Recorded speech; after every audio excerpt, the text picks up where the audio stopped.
복음은 구원하시는 하나님의 능력입니다. 이 복음이 세상에 증거되면 구원과 회개와 치유와 변화의 역사가 일어납니다. 복음을 받은 이 교회가 바로 이런 사역을 감당해야 됩니다.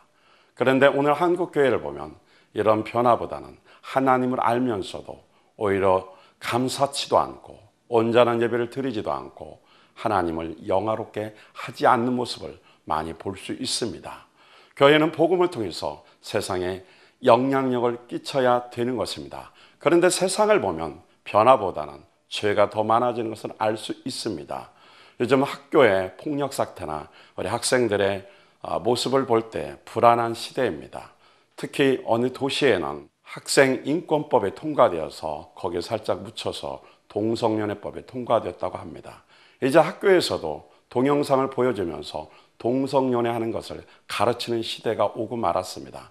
학부모들이 학교에 교육을 믿고 아이들을 맡겨야 되는데 맡길 수 없는 이런 시대가 되었습니다. 이런 때 한국교회가 더 새로워져야 됩니다. 한국교회 성도들이 더 새로워져야 됩니다. 이와 마찬가지로 오늘 로마서를 보니까 바울 시대에 로마교회에도 이런 문제들이 있었던 것 같습니다. 로마서 1장 15절에 보니까 사도 바울이 로마에 그렇게 다시 한번 가서 그들에게 복음을 전하기를 원한다고 했습니다. 그 이유는 로마교회가 세워진 지가 20여 년 정도 지났기 때문입니다.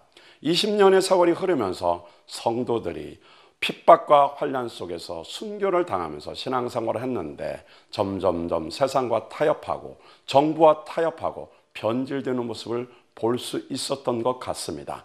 그래서 변질된 이들을 새롭게 하기 위해서 바울은 로마에 그렇게 수없이 여러 가지 방법을 모색하며 가기를 원했지만 그 길이 쉽게 열리지 않았다고 했습니다.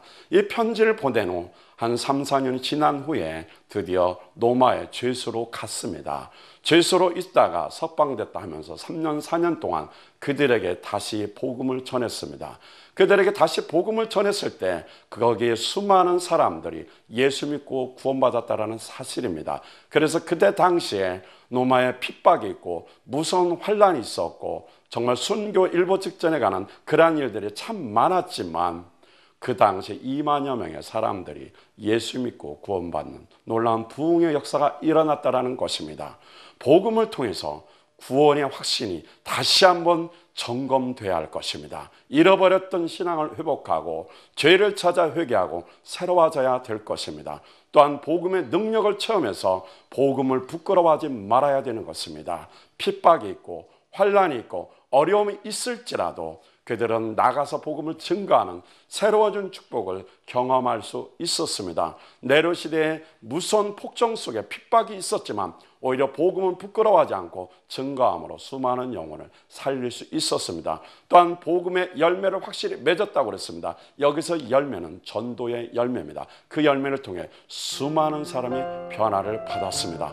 오늘날도 한국 교회와 성도들의 복음이 다시 증거되어 새롭게 변화되고 구원받고 또 이 복음의 능력이 세상에 증거돼서 변화되는 축복을 경험해야 될 것입니다. 다시 한번 복음을 듣고 확신하는 놀라운 은혜가 있기를 주님의 이름으로 축원드립니다. 아멘.